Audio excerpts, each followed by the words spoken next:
Salam alaikum, coucou, bonjour tout le monde, j'espère que vous allez bien, j'espère que vous allez très très bien. Allahumma salli wa sallam wa barik ala sayyidina Muhammad.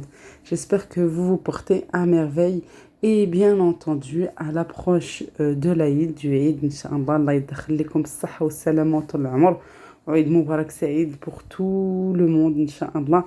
Il était dans mon devoir, il était vraiment dans mon devoir de vous partager une recette très très très simple, une recette vraiment très économique qui va vous donner beaucoup de gâteaux et bien entendu chacun avec sa petite touche, avec son petit parfum, avec son goût particulier.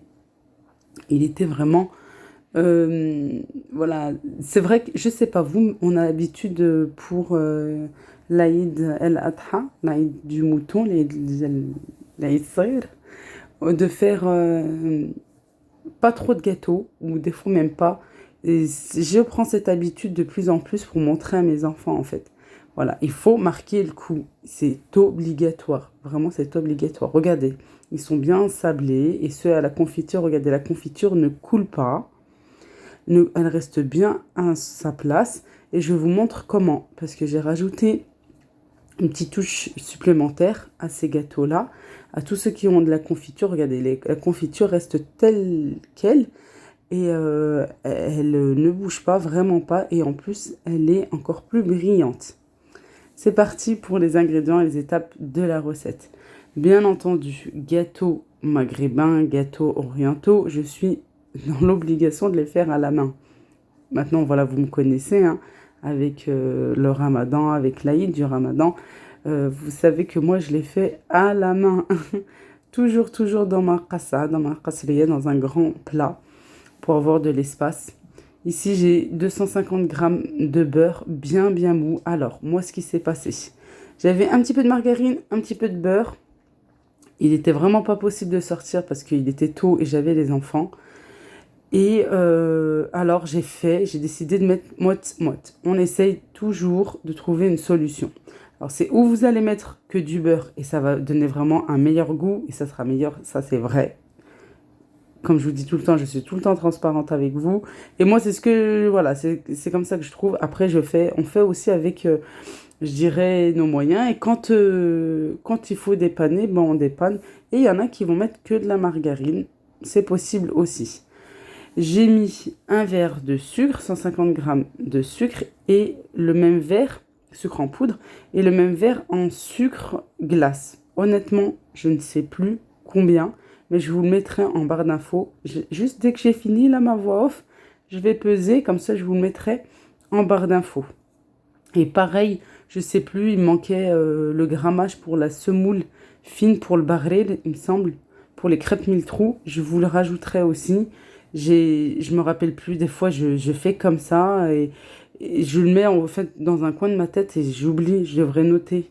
Mais souvent je note, mais des fois voilà, avec la précipitation, je note pas et après. Mais je vous le mets, vous inquiétez pas. Ensuite, j'ai mis de l'huile. Voilà. Alors, j'ai mis un verre plus encore un petit bout. Je vous mettrai aussi la quantité exacte d'huile. Et quand on met de l'huile, et ça je vous l'ai déjà dit, je vous le redis, s'il vous plaît, on mélange bien. Il est vraiment très important de très très bien mélanger quand on met de l'huile. Une fois que j'ai mis l'huile, j'ai bien mélangé. À chaque ajout en fait d'ingrédients, je vais bien mélanger. Vous avez vu même pour le yaourt. J'ai mis l'huile, ensuite j'ai mis les œufs, j'ai bien mélangé aussi. J'ai mis le yaourt, un yaourt. Mettez-le s'il vous plaît, ça donne un petit goût supplémentaire et ça apporte quelque chose en plus à vos gâteaux. Voilà. Et je finis toujours par la levure chimique et la farine. Pour la levure chimique, j'ai mis un sachet de 11 grammes. Je trouve que c'est suffisant. Attention, quand on met trop de levure chimique, les gâteaux vont s'étaler. Ils n'auront plus de forme. Voilà, si vous avez les sachets de 16 grammes, ceux de Lidl ou autres, essayez d'en mettre un petit peu moins, de ne pas aller jusqu'aux 16 grammes. Et la farine, je mets de la farine petit à petit. Ici, c'est un paquet d'1 kg 400. Voilà, j'aime bien cette marque. J'aime vraiment bien cette marque. C'est celle-ci ou celle de Leclerc, je vous l'ai déjà dit plusieurs fois. Mais franchement, j'aime bien. Je fais pas de la pub ou c'est pas une collaboration ou quoi que ce soit. Non, c'est juste, vous le savez, quand j'aime, j'aime. Et la farine, je la rajoute petit à petit. J'ai mis entre 900 et 1 kg. Vous avez vu, ça donne vraiment une grande quantité. Et vous avez bien vu les images là. Je rajoute la farine petit à petit jusqu'à ce que j'ai la consistance que je dois obtenir. Attention, pas trop dur et pas trop liquide non plus. Pas trop mou. Il faut trouver le juste milieu. Et bien sûr, on va palper, on va toucher avec la main qui n'a pas mélangé. Voilà, la main qui est complètement vide. Comme ça, on va mieux pouvoir toucher et avoir une bonne texture. Ici, je vais enlever l'équivalent voilà, de 2 boules. J'essaye de faire ça à vue d'œil. Et le restant, je vais rajouter un peu de farine. Vous allez comprendre pourquoi. Les autres que j'ai mis de côté, je vais leur rajouter des ingrédients. Et les ingrédients que je vais rajouter, ce sera l'équivalent de la farine. Voilà, ça sera pareil. Alors j'ai besoin qu'elle soit moins dure, comment dire, voilà, plus souple pour pouvoir rajouter des ingrédients par la suite. Mais je vais tout vous montrer, vous inquiétez pas, étape par étape. Mon premier gâteau, je vais faire une petite boule et je vais pas l'aplatir, attention, je laisse tel quel. Par contre, en plein centre, je vais faire un petit creux, un petit puits, simplement avec mon doigt, avec mon petit doigt. Voilà, alors ou sur la paume de la main ou directement, même sur votre plateau, votre plateau pour mettre dans le four, comme vous le souhaitez. C'est vrai quand on filme et qu'on a plein de choses à faire et que, je vous dis pas avec les enfants et tout, bon, on se précipite. Hein. Il n'y a que ceux et celles qui sont dans ce cas-là qui peuvent comprendre. Vraiment, c'est difficile parfois, mais bon, c'est notre choix hein, de faire ça sur YouTube. Alhamdoulilah. Voilà, avant d'enfourner, je vais bien insister sur mon petit creux parce que je veux mettre de la confiture à l'intérieur et je veux vraiment que ça soit assez visible. Et je vais enfourner. Une fois que j'ai enfourné 4-5 minutes, que ça commence à peine en fait à blanchir, je vais encore venir insister sur le petit creux. Parce que en fait à la cuisson, et comme il y a de la levure chimique, ça gonfle et ça réduit notre petit trou. Je laisse cuire, attention on reste à côté, ça va plutôt vite. Toujours à 170-180 degrés. Ici, pour un autre gâteau, une autre sorte de gâteau, je voulais changer de forme un petit peu, je voulais pas faire tout rond. Alors j'ai dit tiens pourquoi pas en ovale. Voilà. Et tout simplement à l'aide d'une fourchette, je viens faire la marque de la fourchette. C'est joli, vous allez voir après avec le chocolat, mais vous avez vu au début sur le plateau comment c'est. C'est joli, moi je préfère faire ovale que rond, je trouve que c'est mieux. Voilà, et j'essaie de faire une petite pointe sur le devant. Allez, on va continuer. Tout simplement, je fais en ovale, une boule en forme ovale, et puis voilà, j'appuie avec le dos de la fourchette. Ici, pour un autre gâteau, je voulais vous montrer en fait qu'il n'est pas... voilà, on n'est pas obligé d'avoir à chaque fois des tampons ou... je sais que là, il y en a beaucoup qui maintenant, ils sont en famille, qui profitent de ce week-end pour être dès maintenant en famille pour l'Aïd, pour l'Aïd, Inch'Allah. Alors voilà, si vous êtes, je sais pas, chez votre sœur, votre belle-sœur, votre maman, vous n'avez pas les tampons que vous avez d'habitude, vous, à la maison, eh ben vous pouvez prendre. Ou même là, à la maison, vous n'êtes pas obligé d'aller dans un magasin spécialisé ou au marché, ou vous avez envie là tout de suite de faire des gâteaux. Ah, bah tout le monde a une petite cuillère. Eh ben allez, c'est parti. Vous pouvez faire des gâteaux et donner une jolie forme à vos gâteaux. C'est possible aussi, regardez, ou en rond, comme ça, ou en ovale. En ovale, je vous avais déjà montré aussi, je les avais fait, il me semble, pour l'Aïd de l'année dernière, ou celui-ci. En même temps, c'est vrai que pour l'Aïd du Ramadan, j'en fais tellement, l'Aïd al-Fatra, j'en fais tellement que... Et beaucoup, beaucoup moins pour l'Aïd al-Adha. Beaucoup moins.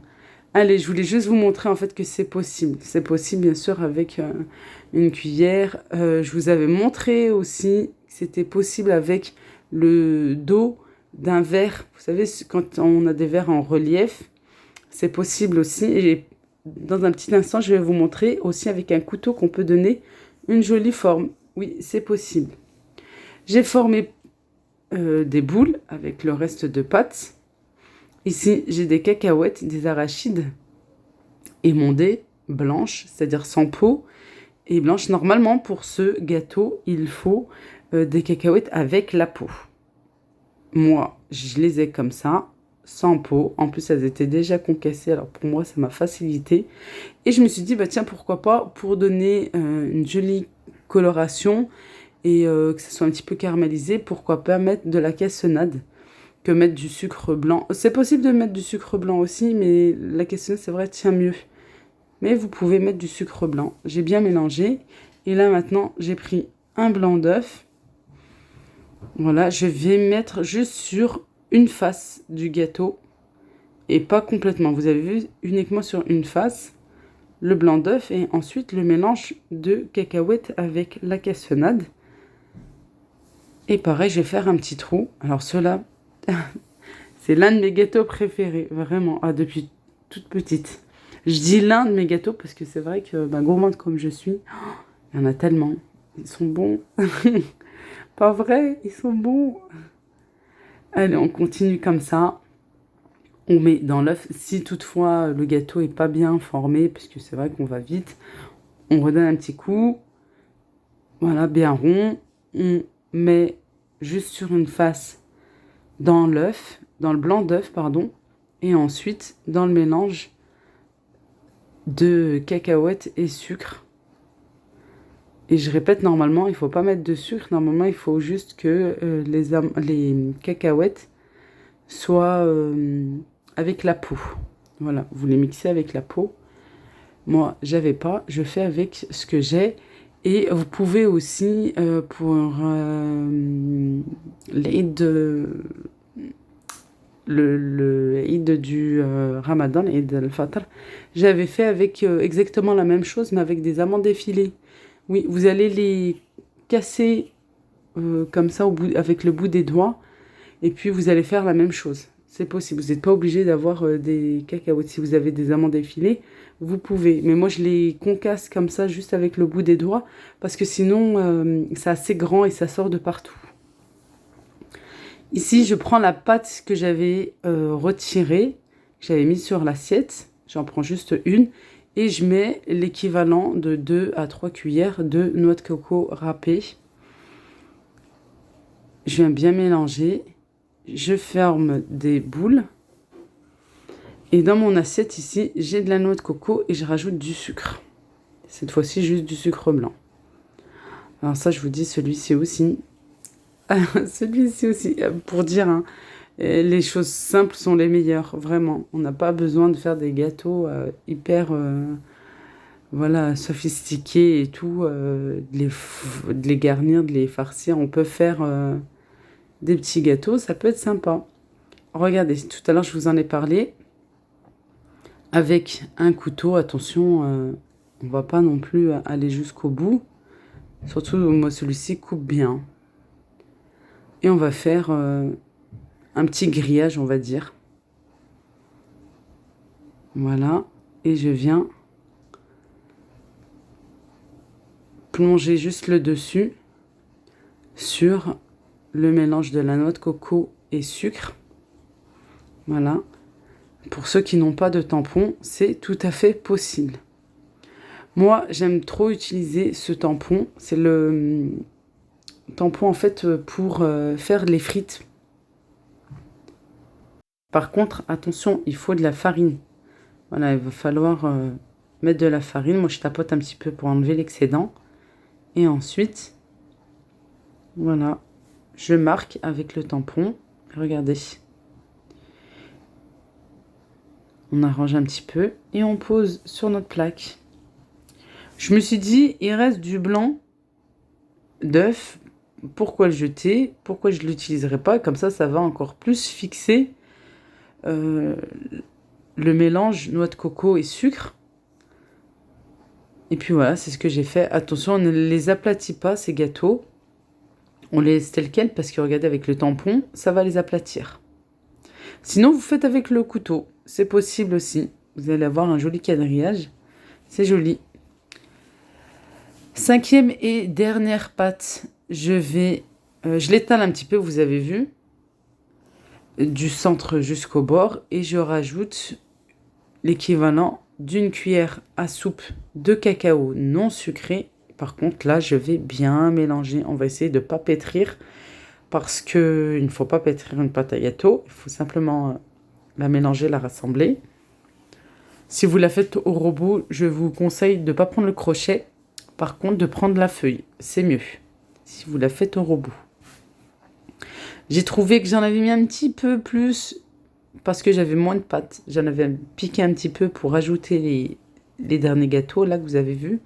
Parce que c'est mes préférés, j'en voulais un petit peu plus. Rien que pour moi.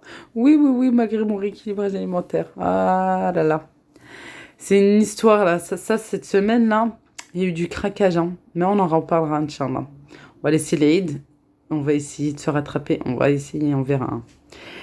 Ici, je viens bien mélanger. Vous avez vu, j'ai rajouté un petit peu de lait. On peut rattraper notre pâte. Et ça, je suis obligée de vous le montrer. Je suis obligée de le filmer parce que j'ai rajouté un ingrédient. Pour moi, il est essentiel. Je ne vais pas faire ça en mode caché. Voilà, j'ai rajouté un petit peu de lait. Je vous le montre et je vous dis, en plus, c'est possible de se rattraper. Au lieu de rajouter de la matière grasse ou du beurre ou de l'huile. Non, on rajoute un petit peu de lait et c'est possible. Voilà, je vais faire une petite boule. Je vais faire ma petite déco avec la cuillère, comme je vous avais montré tout à l'heure avec une pâte blanche.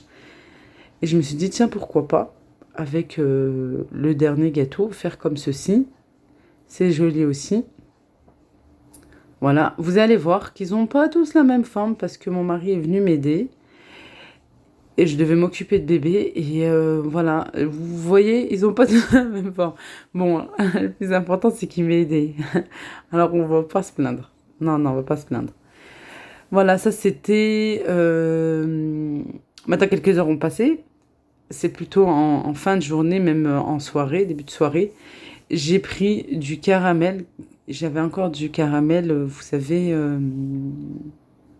sans beurre. Celui que j'avais fait avec du chocolat blanc. Et je vais venir tout simplement remplir mes petits trous. Et ça fait une jolie... Le contraste, en fait, caramel-chocolat et puis même le goût va très, très bien se marier parfaitement ensemble. Ici, oui, ici. La confiture. Regardez, j'ai mis une quantité de confiture et j'ai rajouté un petit peu de sucre. Je ne dirais pas, franchement, les quantités exactes parce que j'ai fait comme ça à vue d'œil. J'ai rajouté un petit peu de sucre en poudre. J'ai bien mélangé et j'ai mis ça sur le feu pour faire fondre et que ça soit plus liquide. Et regardez, ça tient super bien sur les gâteaux. Ça donne une brillance supplémentaire et c'est meilleur. C'est meilleur, faites-le, vous allez voir. C'est super meilleur. Ensuite, par contre, là, vous n'êtes pas obligé pour ce type de gâteau, là, la noix de coco, les boules de coco, vous n'êtes pas obligé. Mais comme j'avais fait comme ça et je voulais pas jeter, j'ai dit bon allez, je vais laisser. J'ai goûté, c'était pas trop sucré non plus puisque j'ai pas rajouté une quantité de sucre énorme. Par contre, il faut vraiment que votre mélange soit bien chaud pour les gâteaux là, de la boule de coco. Je vous explique. Très souvent, on les préfère assez moelleux et pas durs et pas secs. Alors, si toutefois vos gâteaux sont un petit peu secs, un petit peu durs, pas trop non plus, attention. Il faut que votre mélange de confiture soit bien chaud. Mais si vous allez mettre que de la confiture, voilà, votre confiture doit être bien chaude, bien liquide. Et on mélange bien, souvent c'est assez compact. On va bien mélanger et hors du feu, on va rajouter, de l'eau de fleur d'oranger, une petite quantité. Et on mélange. Attention, je répète pour la 3e fois, hors du feu. On ne fait jamais cuire de l'eau de fleur d'oranger, sinon ça va être amer et ça va être vraiment pas bon du tout. Et ensuite, on plonge nos gâteaux à l'intérieur de notre confiture bien chaude. C'est comme quand, par exemple, je sais pas, au petit-déj, au goûter, vous allez tremper un biscuit dans votre café bien chaud, dans votre lait bien chaud, il va ramollir. Et ben c'est exactement la même chose. C'est pour ça que j'insiste sur ça, que votre confiture est bien chaude et hors du feu. On rajoute l'eau de fleur d'oranger, on mélange et on ajoute les gâteaux qu'on les plonge et on les laisse tranquillement. Regardez, j'ai fait ça entre deux gâteaux et entre-temps, je les laissé reposer. Pour nos gâteaux, on va les appeler pâtes de chat, je les plonge juste la partie où il n'y a pas la marque de la fourchette euh, dans le chocolat fondu. Et pour moi, alors comment je fais fondre mon chocolat qui soit bien fondu et bien liquide, comme là maintenant j'ai obtenu un chocolat bien fondu. J'ai l'équivalent d'une tablette de chocolat, hein, c'est 200 grammes. De toute façon, regardez, on ne met pas toute la quantité. Mais vous avez votre quantité en fait de chocolat que vous allez faire fondre au micro-ondes ou au bain-marie. Alors au micro-ondes, moi je fais ça 4-5 fois d'affilée toutes les 30 secondes. Voilà, je mets que 30 secondes et à chaque 30 secondes, je mélange un petit peu. Je mélange un petit peu. À chaque fois, j'ai fait 4-5 fois la même opération jusqu'à ce que j'ai obtenu du chocolat bien fondu sans rajouter de lait, de l'huile ou quoi que ce soit. Non, c'est que du chocolat. Pour nos gâteaux à la noix de coco, voilà, je les ai laissés tranquillement reposer et bien absorber la confiture. Moi, je les aime comme ça, vraiment remplis de confiture.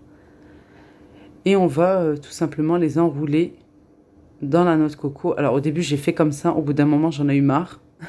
Parce qu'il faut laisser, en fait, le petit trou visible pour pouvoir mettre de la confiture.